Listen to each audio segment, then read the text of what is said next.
Hey, what is up guys? My name is Oleg, this is Bunny Quisha. Welcome back to the channel. 24 Hours is going on vacation.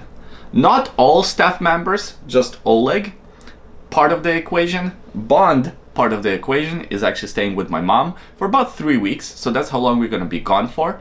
And don't worry, I pre-recorded some videos, so that should be all good. However, I won't be as responsive in a comment section, so please forgive me. I'll try to respond to comments as much as I can, but probably won't be responding that much, so behave yourselves. So why am I making this video? Am I just making this video to tell you guys that I'm going on vacation? Kind of. But the main purpose of this video is to tell you about the one watch that I'm gonna bring with me for the 3-week vacation. That's right, 3 weeks, one watch. Now, if I were to tell this to my friends who are just normal people and not crazy watch fanatics like us, they would be like, yeah, cool, makes sense. But you and I, we know the struggle of picking just one watch for 3 weeks. So here's the video about my thought process and my choice for one watch for this 3-week vacation. Let's get started. I actually wrote down a criteria of things that I'm looking for in a watch. So here are the 5 things that I want from the watch on this vacation in order for this watch to qualify to be even considered. So the first thing is a watch that I enjoy looking at, because I'm gonna be looking at this watch for 3 weeks straight, unless I buy a watch in Europe, but we'll talk about that later. Second thing, a watch that goes well with different kinds of outfits, because on this trip, I should probably tell you a little bit about the trip. So we're gonna visit a whole bunch of countries, I think 5 or 6 different countries, a number of different cities. So we're gonna go to Switzerland, I'm gonna visit Zurich, then we're gonna go to Barcelona, rent a car in Barcelona, spend a few days in Barcelona, go to the beach, swim, do all the fun things in Barcelona, once again rent a car, then go south of France, visit Cannes, visit Monaco, Saint-Tropez, Marseille, drive through the kind of French Riviera, if you will. So that's gonna be a fun part, again, swim in the ocean, hopefully drink a lot of wine. Then we're gonna drive into Italy, gonna spend a couple of days in Cinque Terre. I hear this place is beautiful, and once again I need a watch that I can swim with, a watch that I can take out to dinner with me, and later on we're gonna drop off the car and kind of train through the Italy. So we're gonna go to Venice, Florence, and Rome, and Milan. So these are the cities that we're gonna visit. We're gonna of course visit Vatican City.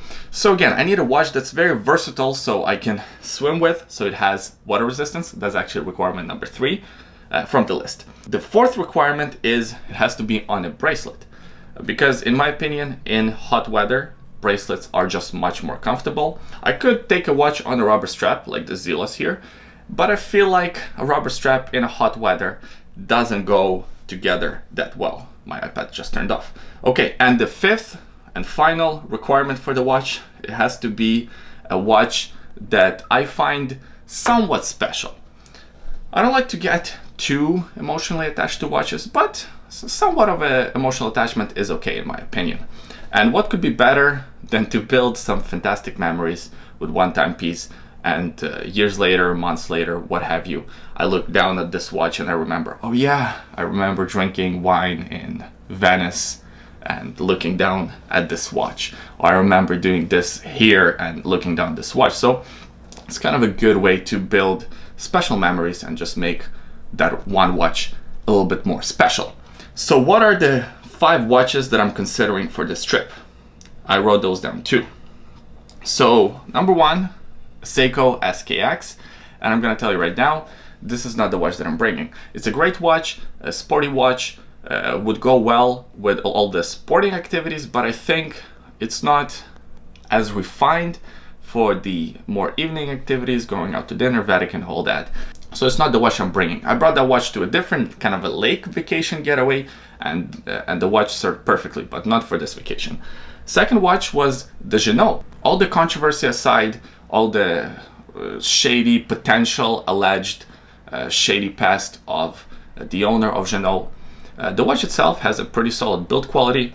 It's a beautiful watch to look at, and it has that micro adjustment, the glide lock mechanism, and that's why that watch was a very strong contender, because it's a comfortable watch. I could wear it all day long. It goes well with all the different outfits, and that glide lock mechanism is fantastic for a weather where your wrist will expand and contract throughout the trip.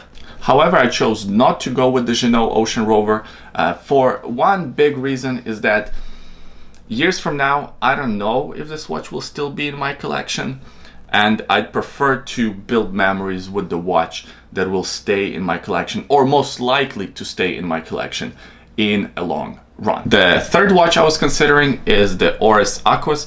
I actually just did a review of that watch. I'll link that video in the description below. And this watch, again, fantastic watch. It's a great sporty watch. It actually is a very beautiful watch to look at, so it could go with everything in terms of activities. However, that bracelet is just a little bit on the chunky side. And again, I could technically bring this watch, but I'm not going to, because I don't see myself wearing this watch to all the different galleries and refined places where I want to look a little bit more elegant. I feel like the watch, especially the bracelet, is just a little bit on the chunkier side. So it's kind of a similar problem as the SKX. It's more of a sporty watch than the elegant, refined watch. So that leaves us with two final options. On one hand, we have Omega Seamaster Professional 300 Bond GoldenEye 1990s watch. On the other hand, we have Rolex Explorer. If you know, if you've been watching the channel, you know I have this watch, and of course you probably were waiting for me to mention this watch because it's kind of an everyday, go everywhere, do anything watch. Some people classify it as a perfect one watch collection where you can wear this watch to a fancy dinner, to a gallery, but it's also a sports watch. It will slip under the cuff of your shirt. You could wear it anywhere and do anything with this watch, including swimming and diving and doing all these sporting activities. However, I am not bringing that watch. And honestly, I've been kind of playing ping pong in my head between these two watches for I don't know, months, choosing between these two watches. One day I'm like, okay, I'm gonna bring Explorer. The next day I'm like, okay, I'm gonna bring the Seamaster Explorer, Seamaster Explorer, Seamaster. But finally I decided, hey, I'm gonna bring the Seamaster. And the biggest difference is that the Seamaster, again, performs all the same tasks. It's a slim, slender case, so it will slide under the cuff of any shirt. It's a beautiful watch to look at. It's on a bracelet, it's a diver, 300 meters of water resistance.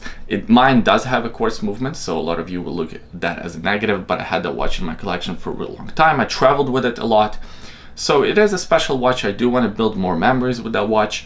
It also has this cool function where you can skip in hour increments. So as you turn the crown, the hour hand will jump in 1 hour increments. So that's very convenient for different time changes as we travel through different time zones. So that's cool. So the reason why I chose the Seamaster over the Explorer, both very strong contenders, is the price and kind of the position of the watch in my watch collection. So the Explorer right now is the most expensive watch in my collection. And I didn't, at first I was like, yeah, it's fine, you know, if I scratch it, if I damage it, I'm okay with all that. In fact, I already got some scratches on the watch, totally cool. I mean, I buy the watches to wear. But the thing was that the way we travel, we're not kind of fancy travelers where we stay in all the top hotels, all the 5-star hotels and doing, you know, we have limousine driving us around. None of that, right? We're just training a lot through Italy. We are renting a car. We're gonna stay in so many different hotels. I think like 7 or 8 different hotels. So it's gonna be a lot of packing, unpacking, and I just felt like if I brought the Rolex, I would of course enjoy the vacation and I wouldn't have to worry about the watch in terms of durability, but I would always worry about the watch in terms of pickpockets, in terms of just being marked as a target, like, okay, this guy, because people know that it's a Rolex. Even though it's a very understated Rolex, it's not very flashy, most people would not even notice, but people who are up to no good, they know.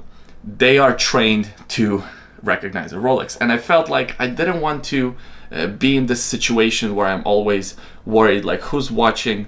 Am I gonna leave my luggage in a car and the car is gonna get broken into? And that's why I decided, hey, a Seamaster, yeah, it still is a fairly expensive watch. It's a more expensive watch than you definitely need to own, but it's a little bit less of a statement with an Omega on your wrist than a Rolex. And one last thing I'll mention, after Rome, we are gonna fly to Ukraine and we're gonna spend a few days in Ukraine.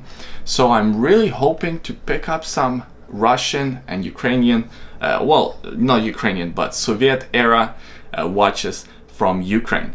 So hopefully I'll be able to pick up maybe a couple of Vostoks, maybe some Cardinals, maybe some Chaika. What else do we have? A Shturmansky. That would be great if I could pick up one of the chronographs there. That is actually my dream. I have this vision of going to Ukraine and picking up a Shturmansky chronograph in Ukraine. So hopefully, fingers crossed, that will happen, and that also will be cool to bring some of those watches back to Canada.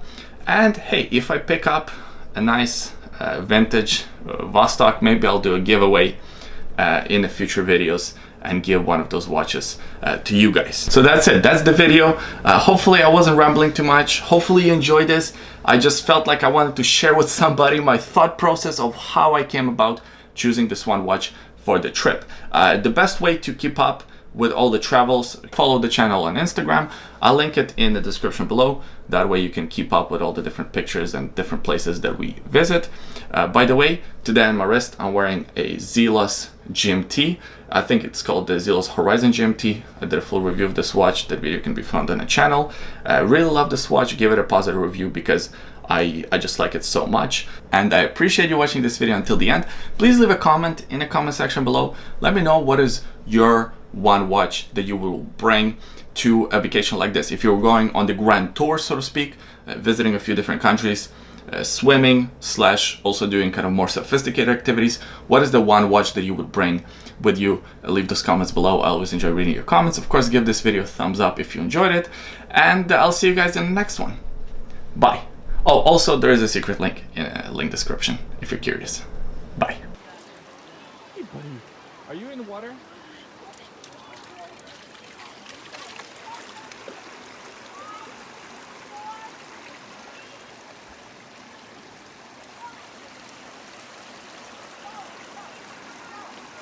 Bunch?